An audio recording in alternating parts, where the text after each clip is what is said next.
Sam. And this is the Great American Game. My Gemini twin back powering up. No more handshakes and hugs. The energy only circulate through us. Everybody must be judged.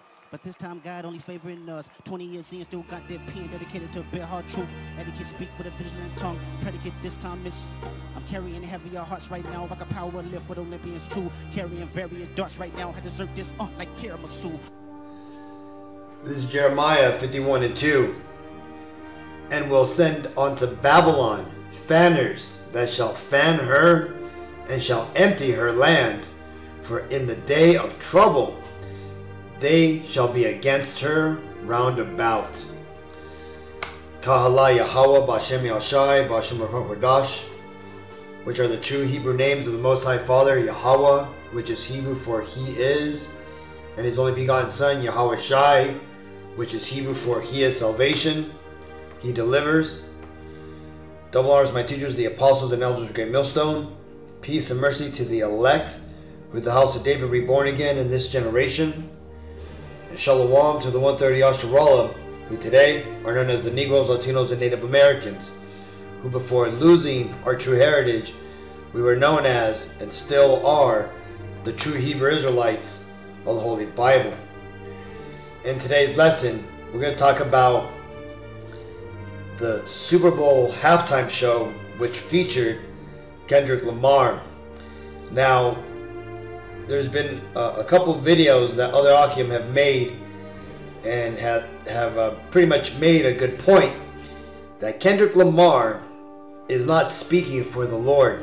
Okay, what Kendrick Lamar is he is somebody that the Lord has set up to rouse up the 2/3 of our people, and also just simply people in Babylon, to start Jacob's trouble and the chaos that's prophesied to come. Like I just read in the scripture here, it says that the Lord is going to send unto Babylon fanners. Now, what are fanners? Well, when you have a fire and you're trying to get it lit up, or you're trying to get it hotter, you take a fan and you start to blow more oxygen into the flames, and that then makes the flame more intense by providing it more fuel, right? That being the oxygen. Now, what Kendrick Lamar said, I went ahead and just played the very first part of it. Didn't really get the music because you know how Esau gets with his copyrights. But the point being is that there's, throughout all his performance, he dropped many little subtle hints. And I'm not just talking about the beef he has with Drake, or the little things about you know, the entertainment industry and whatnot, but ultimately about how this is the time when everybody's going to be judged, but this time the Lord favors us. Who is us? Well, I'm sure a lot of you Akim know, but Kendrick Lamar is in the know in regards to understanding that he is a Hebrew Israelite. He has left, however, the Lord's side, right? He wrote, what did he write that song? Said that he chose humanity over religion, basically believing that religion is what the Bible and God is about. The point being is that he obviously came into the Hebrew Israelite truth, right, through his I think his cousin, who brought him in through the IUIC, and I'm sure they tried to you know, milk that for all it was worth. And Kendrick not getting the truth, ultimately, that, and along with you know, having to give up what he would have had to give up, he decided to go the other way. He decided to seek his own path. Now, ultimately, what the Lord does with him, that's up to the Lord. But as you can see, he's basically made Kendrick be a fanner, meaning that he's rising the temperature here in Babylon the Great. And what do I mean by that? Well, there's tons of articles coming out now basically criticizing his performance. And when you look at the criticism, it's coming from Esau's side. Okay? A lot of the conservatives are basically losing their shit, right? They're crashing out on this halftime show. Because why? Well, because it brought up a lot of uncomfortable notions, right? That being, what is it, 40 acres and a mule, right? You're at the right time, but the wrong guy, right? The revolution is about to be televised and whatnot. And there's many other things he said which flew under the radar, which these Edomites couldn't pick up. You go to Reddit, and it's funny because you got a lot of the virtue signaling Edomites out there talking about how it was so great, the things that he said, and how it was a all so-called black cast, and how that's, pushing it to these conservatives, not realizing that they themselves, they're part of that Edomite team. But the point being is that these Edomites obviously felt uncomfortable with the things he had said and also performed. And why is that? Well, one, they couldn't really understand, the depth of what he was saying. That, these Edomites, they don't go spiritual, okay? They don't have that understanding like we do, right? They don't have the slang, they don't have the meaning that we tend to have in our language. And why is that? Well, because you see, we have come out of captivity where we've had to be slick with the things we say. In fact, the Bible itself even shows this, where the Lord told us to go write testimonies in a book and hide it. Meaning that how will we hide knowledge in the Bible? Well, by using similitudes, analogies, mysteries, write things in a way where it can't be picked up by every single person that simply picks up the Bible and reads it. You have to be taught these small idiosyncrasies. Well, that's the same thing when it comes to Kendrick's lyrics. Now, let's just see what his performance is rousing up on the opposite side. Okay, the side of, let's say, the 2/3 of our people, the Negro, Latino, Native Americans, and including just the liberal side, which tends to go against its own good. Well, right here it says, the first comment says, okay, y'all heard Kendrick, right? Y'all heard him. The revolution's about to be televised. Now, I want you to go Google Gil Scott-Heron. Go on, I'll wait. Y'all heard that what the man said, right? And then when you continue, it says, but what Gil meant in the song, and it's obvious from hearing the lyrics, is that you have to be active. You can't be a passive participant in the revolution. When the revolution happens, you're going to have to be in the streets if you want to make change in society. You have to get off your ass and take action.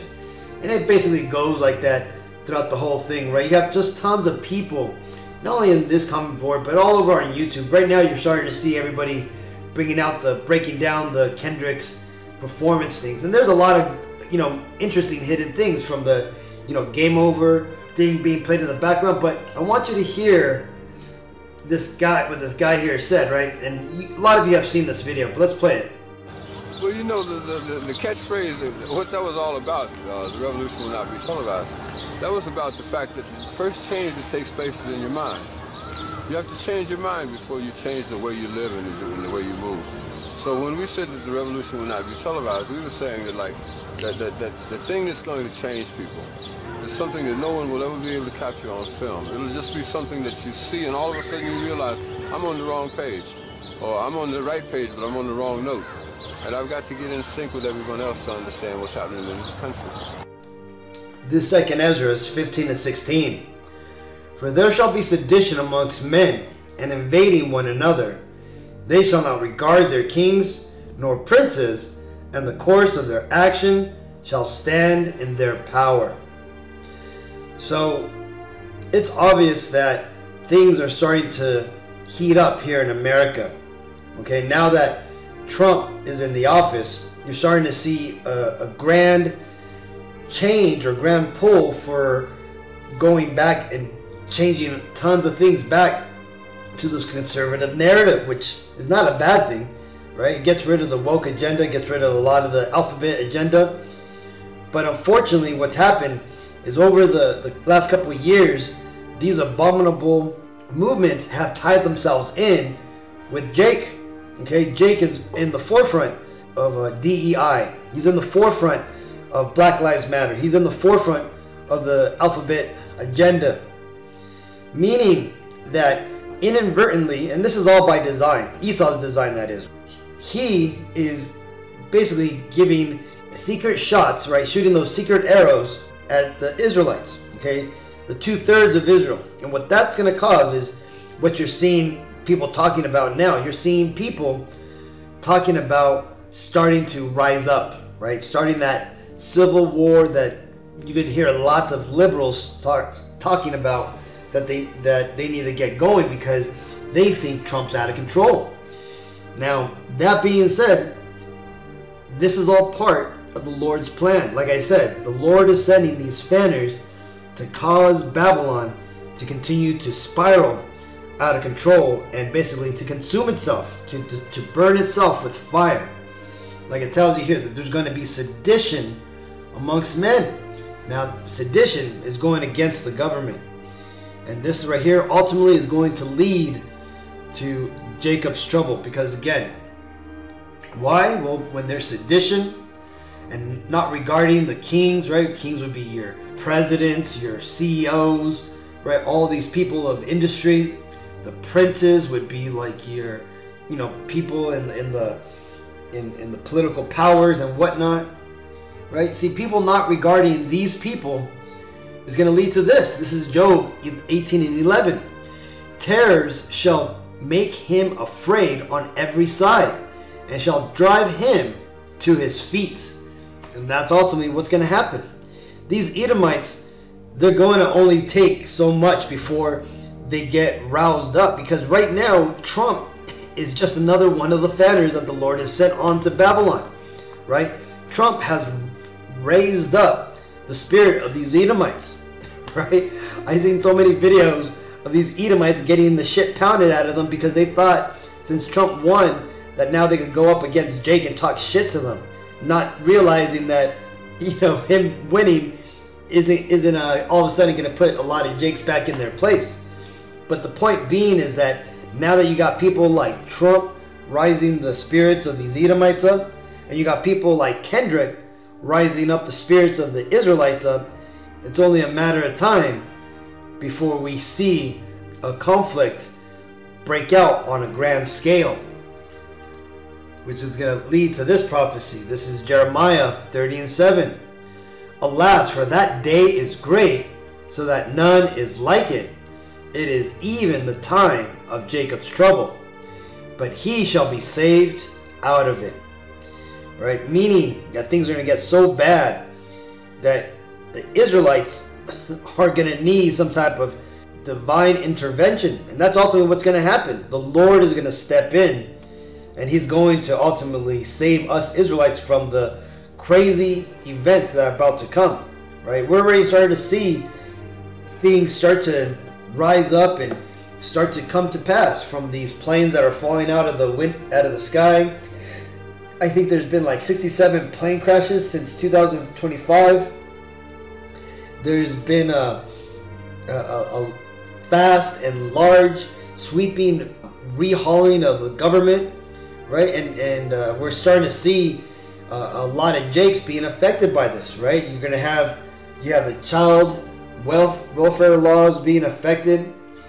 You're seeing DEI being attacked. You're seeing food stamps being affected. A lot of these things, these Edomites see as necessary to get rid of, to survive and to save their empire. But what's going to happen is that's going to bring a lot of enmity between Jake and these Edomites. But again, it's all part of the Lord's plan, right? It's God's plan as far as what's happening. Now, it's ultimately our job to not get involved in this. When I say our job, I'm talking about us Israelites, the Negro, Latino, Native Americans, who are aware of what's going on, who are in the know in regards to the Bible, right? Hopefully us being the 1/3 of Israel, that 1/3 that's going to be saved from all the coming destruction, right? Now, why am I making this video? Well, ultimately, it's to warn us, right? To warn Joachim how this is going to start, a big murmuring of civil war amongst the people. Okay, you're going to start seeing a lot of people starting to go against each other, right? And again, this isn't going to be the last straw that broke the camel's back. There's going to be lots of things, right? There's going to be tons of little innuendos here and there, little events that are going to break out. Somebody's going to get shot. People are going to get, unjustly arrested and beat down.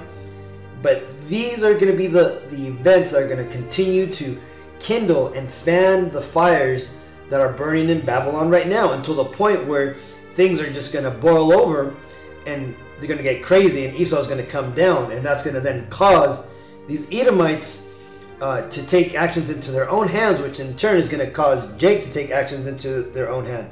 Look at what happened with that recent neo-Nazi event where a bunch of Jakes, basically marched against them, stole their flags, and burnt it, right? And I think they even beat up some people, and including over here in Los Angeles, you had a lot of the Issacharite protesters in downtown LA beat the shit out of people, these Edomites that came up, to talk shit to them, right? You have a large ass crowd going and beating these counter protesters. People were even getting stabbed. It's crazy, man. We're starting to see this all coming to pass. But for us Israelites who are in the know, that we are not to involve ourselves with this. We're not supposed to be doing what you see camps like Sakari doing, right? Getting involved, protesting. No, we're not. That's not us. The Lord didn't, wake us up and give us this information to go out on the streets and, wave a flag and, protest for a certain side. No, we are here on the Lord's side. We are doing the Great Commission, okay? While the masses devour each other, we are to be a objective observer out here trying to snatch potential elect from the chaos. Okay, we are not to get involved in it. Okay, this is Exodus 23:2. Thou shalt not follow a multitude to do evil, neither shalt thou speak in a cause to decline after many to risk judgment. So be careful, Akim. There's going to be a lot of craziness coming, and things like this Kendrick Lamar halftime show, that's only going to start to rouse people up more, and you're going to start seeing more and more events like this until things start to boil over and Jacob trouble comes to fruition. So either way, hopefully this video was edifying. Until next time, I want to give all honor and glory and praises to Yahweh, B'Hashem El Shai, B'Hashem Rakakodash. Shalom.